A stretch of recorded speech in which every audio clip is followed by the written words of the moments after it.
Shalom, shalom, shalom, peuple de Dieu, soyez bénis dans le nom de Jésus. Ce matin, nous voulons encore avoir ce partage sur les bienfaits de Dieu et cette pensée, les pensées du Seigneur. J'aimerais pouvoir élever la voix avec vous pour recommander ce moment. Éternel mon Dieu, mon roi, j'aimerais te prier afin que tu puisses nous diriger, nous guider dans ce moment que nous allons avoir. Que ta parole soit bénie, que ta parole soit révélée, que ta parole soit une lampe à nos pieds afin de nous faire marcher durant cette journée. Je bénis ton nom pour chaque personne qui entend cette prédication, cette exhortation. Au nom de Jésus-Christ. Amen. Amen, amen, amen, amen. Nous voulons maintenant avoir ces pensées-là. Et tout le monde le fait. On entend ça beaucoup. Tout le monde le fait. Personne ne saura. Mais ils ne seront pas au courant. Ça ne fera pas de tort à quelqu'un. De toutes les manières, qui va pleurer si on le fait? Et toutes ces choses-là sont des mensonges qui, pour nous qui sommes chrétiens, minent notre vie chrétienne. Ces mensonges-là, nous marchons avec ces mensonges-là. Et alors que nous sommes chrétiens, nous avons cru en Jésus-Christ, nous allons à l'église, nous faisons des cultes, nous faisons des actions. Mais ces mensonges-là sont là. Et j'aimerais lire un passage avec vous qui va nous aider durant tout ce temps que nous allons passer.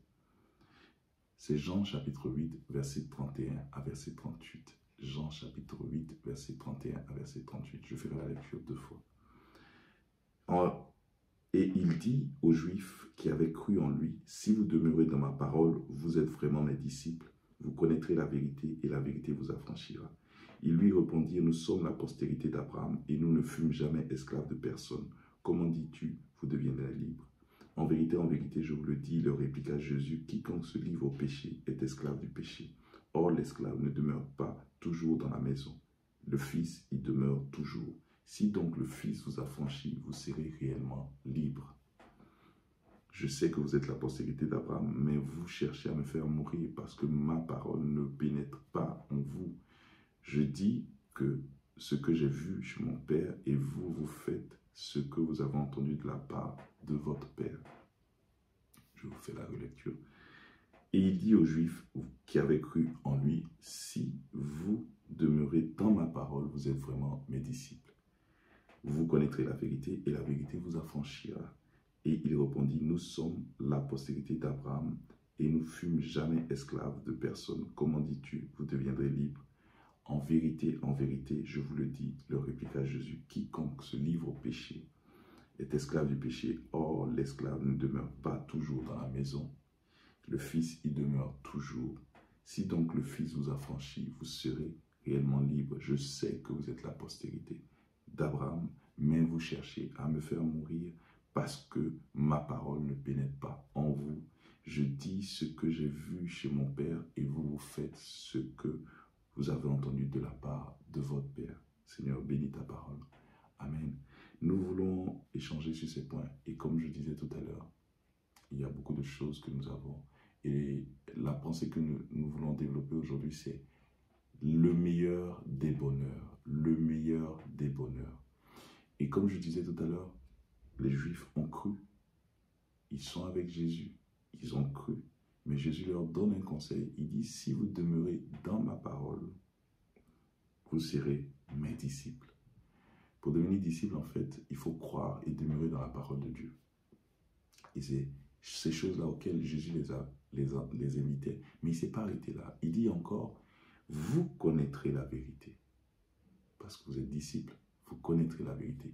Et la vérité vous affranchira. Automatiquement, ils ne sont pas d'accord parce qu'ils se disent, nous sommes la postérité d'Abraham, nous n'avons jamais été esclaves de qui que ce soit, nous sommes libres. Et Jésus réplique, il dit non. Il dit voilà, celui qui est esclave du péché, ben, il n'est pas libre. Et en fait, tout à l'heure, je disais qu'il y a beaucoup de choses que nous nous disons, des mensonges. Mais si je fais ça, ce n'est pas bien grave. Ah, mais si je dis ça, ce n'est pas bien grave. Mais si on fait ça, ce n'est pas bien grave. Et tous ces mensonges sont là avec nous qui sommes chrétiens. Pas avec les gens qui ne croient pas en Jésus. Non, nous qui sommes chrétiens, nous avons ces mensonges. Et ces Juifs qui étaient là, ils croyaient en Jésus, mais ils avaient ces mensonges-là qui étaient là. Pourquoi? Parce qu'ils croyaient, comme beaucoup de chrétiens, comme pas mal de personnes, que Dieu veut simplement que nous recherchions notre bonheur, que nous recherchions notre volonté. On est devenu comme des personnes qui sont focalisées que sur nous-mêmes. Notre bonheur à nous, notre pensée à nous, notre chose à nous, tout nous. Et nous occultons le fait que nous avons un créateur qui nous a créés pour un but, qui nous a créés par sa volonté, pour sa volonté. Et nous changeons les donnes. Nous pensons que nous allons être heureux en modifiant tout ce qu'il a dit. C'est-à-dire que nous avons cru, mais nous venons avec nos mensonges. Nous venons avec les choses qui vont nous empêcher de vivre le meilleur des bonheurs. C'est-à-dire le bonheur en étant libre.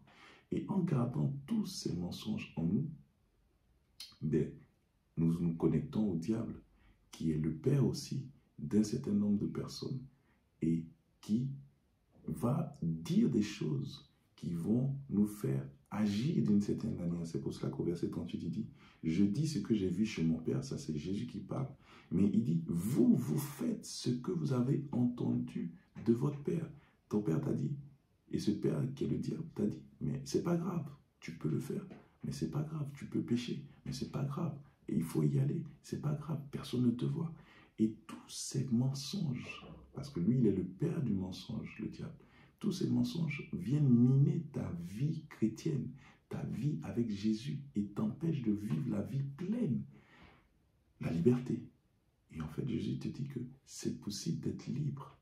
C'est possible d'être libre. Le meilleur des bonheurs provient de la liberté que procure l'acceptation de cette vérité. Jésus est le chemin vers une vie pleine et satisfaisante. Vous connaissez ce passage qui dit que, où Jésus dit, « Je suis le chemin, la vérité et la vie. » Oui, le chemin, la vérité et la vie. Tu sauras que Jésus est la vérité. Au verset 36, il dit, « Si donc le Fils vous a franchi, vous serez réellement libre. » Et quand on compare le verset 36 avec le verset 32, qui dit « Vous connaîtrez la vérité et la vérité vous affranchira », on se rend compte que la vérité, le Fils, c'est-à-dire Jésus, c'est la même personne. Donc vous connaîtrez Jésus et Jésus vous affranchira. Vous connaîtrez la vérité vous affranchira. Vous connaîtrez le Fils avec un grand F et le Fils vous affranchira. Donc au jour d'aujourd'hui, le meilleur des bonheurs, il n'y a aucun raccourci pour l'atteindre. Le seul chemin à prendre est Jésus. Et c'est Jésus qui fera que tous ces mensonges qui sont là dans ta vie vont tomber. Le mensonge comme quoi, eux ici, ils sont fils d'Abraham et comme parce qu'ils sont fils d'Abraham, inévitablement, ils auront la vie éternelle. C'était un mensonge parce que en même temps qu'ils étaient fils d'Abraham, Jésus dit, « Je sais que vous êtes fils d'Abraham, mais vous êtes dans le péché. » Et en fait, pourquoi? Parce qu'il y a des mensonges que nous avons gardés. Non, tu peux y aller. Non, tu peux le faire. Et nous savons pertinemment que c'est faux. Notre Dieu est un Dieu d'amour, mais il n'autorise pas ces choses, alors nous ne devons pas les faire. Et c'était la pensée que je voulais partager avec toi ce matin. Le meilleur des bonheurs, c'est le bonheur qui existe en Jésus-Christ. Car lorsque nous le connaissons, nous sommes affranchis. Nous croyons, nous demeurons. Et lorsque nous demeurons, nous connaissons la vérité. Et lorsque nous connaissons la vérité nous affranchit. 4 étapes que le Seigneur nous donne ici et dont je veux que tu te rappelles pour la suite de ta marche avec lui. Laisse tomber tous ces mensonges que le diable t'inculque et qui te font agir dans le péché.